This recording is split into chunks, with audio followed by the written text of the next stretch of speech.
Hey everybody, this is Nick with Rogue Overland, and today I'm going to take you through a walk around of this Titan swapped Nissan Frontier. Alright everyone, I'm here with Leland from Silver State Nissans, and he's going to tell us about this sweet Nissan Frontier that he has. Leland, first off, tell us about how you got into this particular platform. So I was actually looking at Tacoma, and I went down to the lot, and they just wouldn't work with me. No deals. Went across the lot, looked at a Frontier on another friend's recommendation, and found my first Frontier. This is my second, and it's been forward ever since. Nice, I like it. So not necessarily like a deep-veined Nissan guy, just kind of ended up here. Yeah, I've been born and raised in the desert, so I grew up with full size. Had an F-150 and a Silverado. Went out with a friend who had a Tacoma. He was wheeling it and doing things I couldn't do in a full size. Was really looking at getting into one of those, and just my budget put me in the market for a Frontier. Nice, I like it. And you've built a heck of a Frontier, that's for sure. It's a work in progress. Aren't they all? So tell us, let's start off then, tell us about the armor. So me being the budget-friendly guy that I am, I decided that there were, limited options with the bumpers that we have to choose from, and I kind of wanted something that was a hybrid. I wanted a plate bumper that can accept a winch that I'm going to get to, and I like the tube look that I have. This is actually my second bumper I've built, and so this is just something that I concocted and built myself. Okay. My first welding project I ever did were my own sliders. I built my own sliders. Nice. And then all of the skids are hefty skids. Hefty skids. Okay, nice. Are you running the steel or aluminum?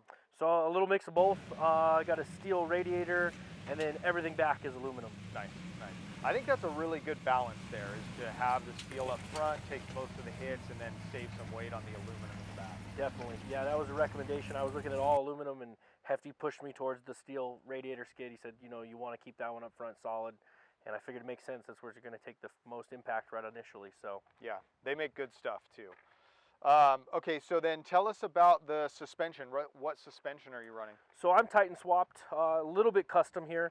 I've got Titan lowers that I chopped the sway bar mounts off, and then we had them completely boxed in underneath to give it a little bit more rigidity to it and a little bit more support when you're bashing it on the rocks. Yep. I've got PRG's Titan upper control arms. I'm running Radflow 2.5 Titan length coilovers. I run the PRG tie rod extensions, and that's pretty much the front. And then on the rear, right now it's just a Deaver 2-pack out of leaf and some Bilstein 5100s. Okay. All right, nice. How do you like that setup? Has it worked pretty well for you? It has been phenomenal. I've been wheeling this particular truck with that setup for 2.5 years, and it's just about to change. I finally got some Deaver custom packs that are going to be going on the rear, and nice. 4 years later, I'll get Chema's bracket underneath my truck. Very nice. Yeah, his truck is ever evolving. So with that setup, I know that you guys do some desert roads. You also wheel it pretty hard. How have you liked that setup in both those aspects of wheeling? Like I said, coming from full size, I grew up with going fast in the desert.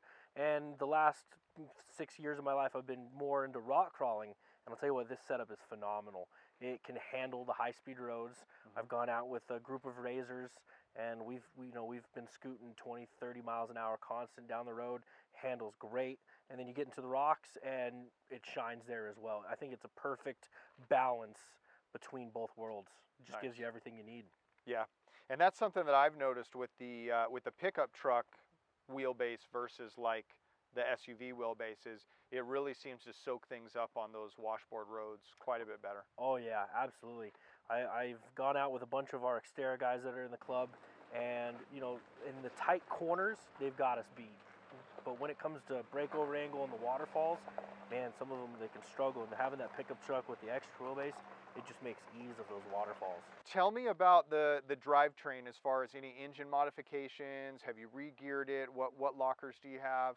So the Pro 4X comes with the factory rear E-locker. I've got that left. I'm running 33s on factory gearing. The Pro 4s come with 336 gears.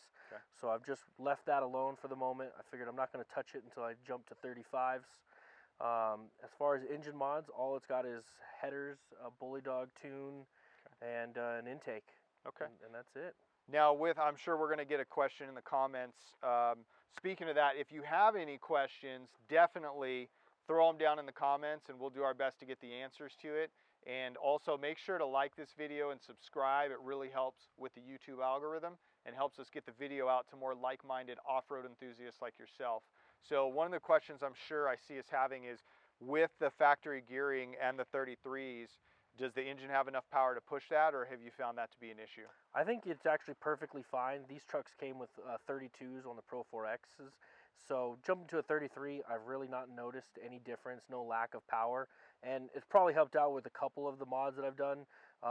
The big one is the Bully Dog being able to delete the wide open throttle restriction that these trucks have. Nice. So if you get the Bully Dog and you're able to delete that, you're able to get 100% of that power at that low range.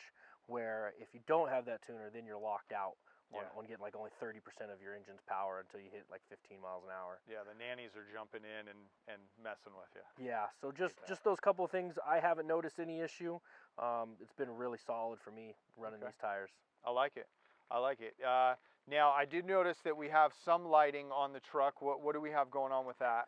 So I'm kind of one of the minimalistic lighting guys. I just need enough to kind of see down the trail.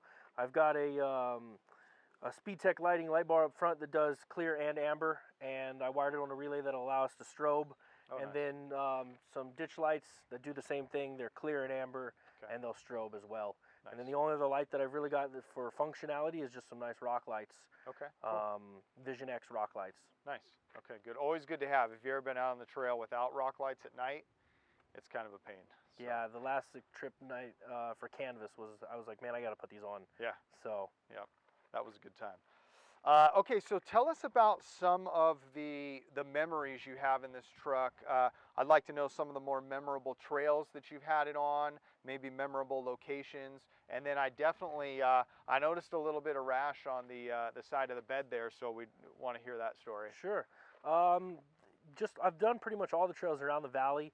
I think my two favorites are Copper Cache, which we're on right now, and Rocky Gap. Finally able to get it through there and run through all of the washes has been a goal of mine for a while. Eventually, I want to get the truck lifted a little bit more. I've got a bracket that's going to go on, and my goal is to get it through the Rubicon. Nice. That's where I'm trying to get. So just been trying to familiarize myself with the trails around the valley and learn the obstacles and how to find a line. So that's pretty much there. And as far as the rash on the back corner, that would have been leading a group of guys last year on 2019 Canvas excursion. Okay. I took them through we had an optional 8 trail, 8 out of 10, and it's called the Matterhorn. And in there are some even harder lines. And I chose to take one of the harder lines and just couldn't squeeze the turn around one of the boulders and caught the rear fender as I was coming around. Okay. So it happens. And that's that long wheelbase, right? And that's it's a lot harder to navigate. So. Yeah, I should have gone just a little bit up higher, and I didn't, and it caught me. So what are we running for the inside as far as any communication, electronics in there, navigation? What are you doing? So if it's a really long trip, I've got an iPad mount. I mount an iPad mini, and I use Gaia GPS. Great. For daily stuff, I love my iPhone. If it's just a smaller trail, a day trip, I'll leave the iPad at home, and I run Gaia on the iPhone as well. For communications, I've got a CB with a Fire Stick mounted off the rear, and then I've got a ham radio as well. So what are you running as far as like when you guys get out, when you're doing any camping and your recovery gear, what's that all kind of look like? So recovery gear, I've actually got a winch that I'm actually building for this bumper right here. I'm just waiting for a synthetic line, and then I'm going to get a fair lead, and then I'll get this built up for the winch that I was meant to carry. And then I've got a Bubba rope, kinetic rope, and nice. And then an ARB flat tow rope, and some tactical recovery equipment, soft shackles. Oh, nice. So that's what I've got for recovery gear with and then a tactical recovery equipment snatch block as well. Okay. Yeah, we switched to almost completely synthetic shackles a couple years ago, and just the weight savings alone is amazing. The weight and then just the safety. I've seen what they can do in the rigging world at work, and just being able to see that and know how they work and the safety factors of having those, it's been a no-brainer for me. Yeah. Half the time I got my family in the car, so if I can do anything to be a little bit safer around them, it's going to happen. Yeah, absolutely.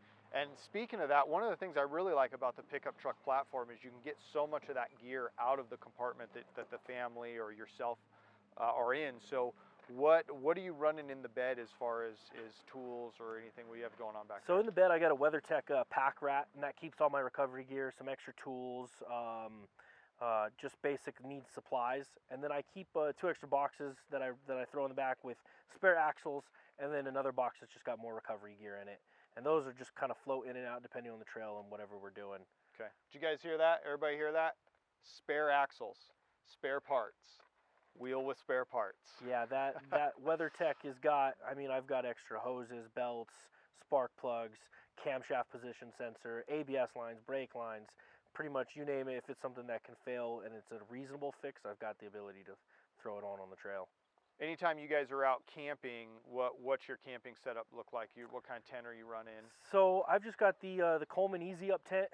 We switched out to that, and it's been an 8-person tent, and we've loved it. Nice. Normally we just do the little air pads and a mattress, but I actually just picked up a outdoor fitters XL cot, and I'll tell you what. Sweet. So if I'm going solo, Yeah. I'll take the tent, and I can throw a cot up in there, and it'll be great. Awesome, awesome. So that, I mean, that's another good thing to make note of is you don't need a rooftop tent. You don't need a fancy setup, really. I mean, you can get out and you can have fun with a basic tent and some basic camping gear. Leland, thanks so much for taking the time. It's been great seeing this amazing truck. I've seen it out before, but to see it today and how you're pushing it it's been a lot of fun. So thank you. Thanks for having me. Oh, absolutely. Is there anybody any affiliations that you want to get out to our audience so that people can take a look and see what you guys are about? Yeah, so for one, if you're in Nevada, you know, we got a Nissan club, Silver State Nissans. Look us up. We're on the web. We're on Facebook. You can find us at Silver State Nissans and on Instagram. And if you have any questions, you can email us at info@silverstatenissans.com as well. And then if you are in the off-road community, another event to look forward to for next year is goneMoab. It's Nissan centered and focused, but if anyone wants to come out there and enjoy a good time with good people in Moab, that's another great event that we've got running. You can find that on the web, on Facebook, and on Instagram, and just at goneMoab. And then again, with that one, if you got any questions on that, you can reach us at info@goneMoab.com. Yeah, definitely. If you haven't been out to Moab, you got to get out there. It's amazing. So I just want to thank everybody for being here, taking a look at this great truck.